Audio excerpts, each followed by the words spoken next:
여러분 안녕하세요. 천지의 노무사입니다. 매년 8월 5일에 고용노동부 장관이 최저임금을 고시하죠. 지난주 금요일에 최저임금이 최종적으로 고시가 되었는데요. 9,860원, 2.5%가 인상되었습니다. 월급으로 했을 때는 2060-740원인데요. 최저임금이 매년 8월 5일에 고시가 되지만 적용되는 기간은 2024년 1월 1일부터 2024년 12월 31일까지라는 사실은 모두 알고 계시죠? 그래, 내 최저임금이 내년도 1월 1일부터 적용되는 건 알겠어.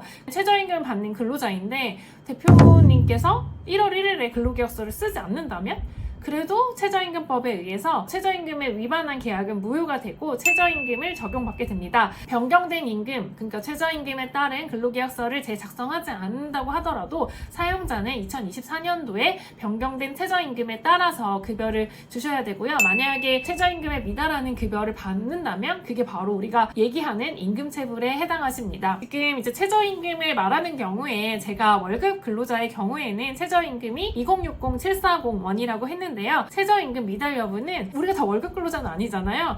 시간급, 1급, 주급, 월급제에 따라서 달리 계산을 해야 합니다. 내가 몇 시간 일하느냐에 따라서 최저임금에 따라 받는 급여가 달라질 수 있겠죠. 가장 많이 궁금하신 부분이 이제 주 15시간 기준으로 주휴수당을 받을 수 있는지 없는지 여부가 달라지기 때문에 최저임금에 따라 받을 수 있는 시간급이 달라지는데요.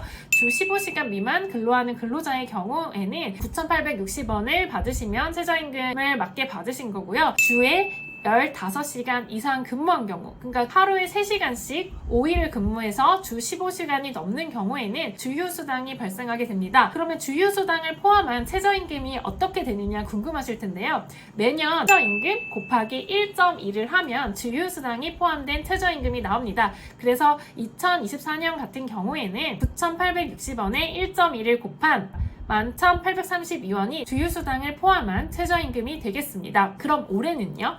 올해의 최저임금은 12월 31일까지는 9,620원이죠. 여기에 1.2를 곱한 11,544원이고요. 내가 만약에 주에 15시간 이상 근무를 했는데 2023년도에 시급으로 환산해서 11,544원을 받지 못하고 계시다면 최저임금 위반에 해당됩니다. 제가 월급제 근로자의 경우에는 2060-740원이라고 말씀을 드렸는데요. 이거는 하루에 8시간씩 주 5일, 그러니까 209시간 근무하는 경우 최저임금이고요. 근무 시간이 더 길다면 월급제 근로자라고 하더라도 최저임금이 달라질 수 있다는 점 꼭 기억하셔야겠습니다.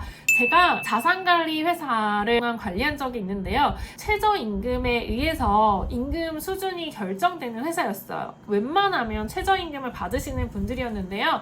여러분들 그렇게 생각했을 때 다 2060-740원을 받고 계시다고 생각하시나요? 대부분 350만원 전후의 급여를 받으셨는데요. 우리가 최저임금에 의해서 임금이 결정된다고 하더라도 경비직 같은 경우에는 근로시간이 길고 야간 근로시간도 있고 하기 때문에 최저임금에 의해서 임금을 받는다고 해서 무조건 임금이 200만원 정도의 수준이다 라고 생각하시면 안 되겠습니다. 그러니까 내가 350만원을 받고 있다고 하더라도 그 내역을 잘 살펴보았을 때 최저임금 미달에 해당하실 수도 있겠습니다. 그래서 오늘 간단하게 최저임금 미달에 해당하는지 한번 계산을 해보겠습니다. 최저임금에 들어가는 임금 산입 범위가 있어요.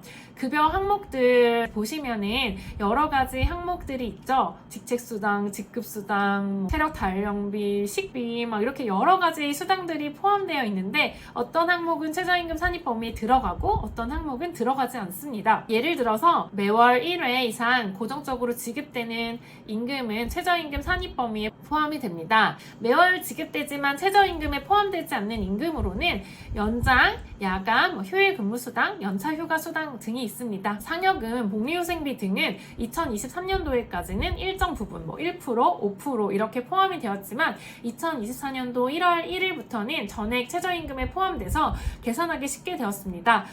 계산하기 쉽게 되면 좋은 거 아니야 라고 하실 수 있겠지만 근로자 입장에서는 사실 좀 더 불리하게 된 거라는 점이고요. 왜냐하면은 원래 기본급을 기준으로 최저임금을 계산하는 게 맞는데 복리후생비라든지 상여금이 매월 일정 부분이 들어오게 되면 그 부분을 포함해서 최저임금 위반에 해당하는지 여부를 계산하는 거기 때문에 궁극적으로 근로자에게는 불리한 쪽으로 적용된 거는 맞습니다. 그러면 최저임금 미달에 해당하는지를 한번 볼 텐데요.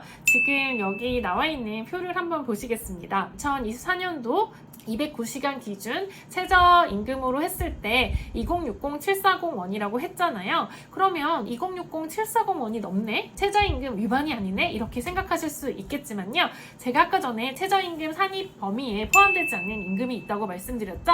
바로 연장근로수당과 연차수당인데요. 이 금액들을 제외하시면 2060-740원이 되지 않습니다. 그래서 이 경우에는 최저임금 위반에 해당이 되고요. 다음 표를 보시면 여기에는 기본급과 식대, 상여금이 월 10만원씩 포함이 되어 있네요.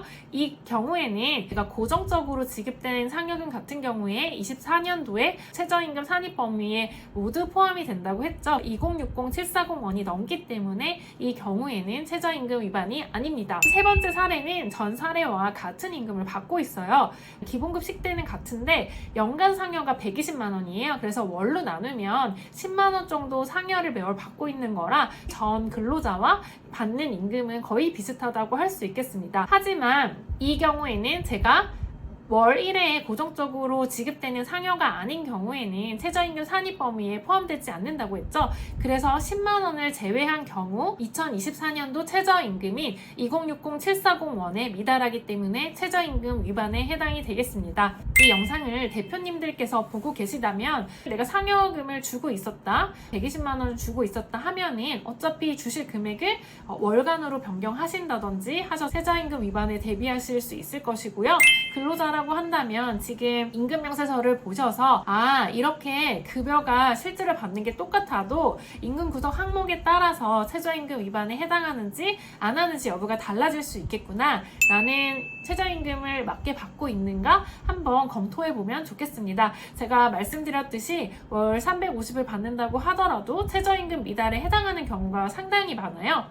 올해 월 최저임금이 얼마라고 하던데 이 금액을 넘게 받는 것 같아, 나는 최저임금 맞게 받고 있어, 이렇게 생각하시지 마시고 임금 명세서 보시고 항상 내가 최저임금 맞게 받고 있는지 확인해 보셨으면 좋겠습니다. 사용자가 근로자에게 최저임금 이상의 임금을 지급하지 않은 경우에는 3년 이하의 징역 또는 2천만 원 이하의 벌금에 처하거나 이 두 가지를 모두 병가할 수 있기 때문에 최저임금 위반은 굉장히 큰 범죄이다 라는 점 여러분도 아셨으면 좋겠고요. 근로기준법상에서 임금 관련된 조문들이 대부분 반의사 불별죄에 해당해요. 내가 우리 대표님 처벌하지 말아주세요 라고 하면은 의사에 반해서 처벌할 수 없다 라는 내용인데요. 최저임금 위반 같은 경우에는 반의사 불벌죄가 적용되지 않아요. 그래서 최저임금을 위반하게 된 경우에는 즉시 시정하지 않으면 당사자 간의 합의가 있는 경우에도 형사처벌되므로 사용자 측에서도 최저임금에 미달되지 않도록 주의하셔야겠습니다. 그럼 오늘 영상 도움되셨다면 좋아요와 구독 부탁드리고요. 앞으로도 도움되는 영상 많이 올리도록 하겠습니다. 감사합니다.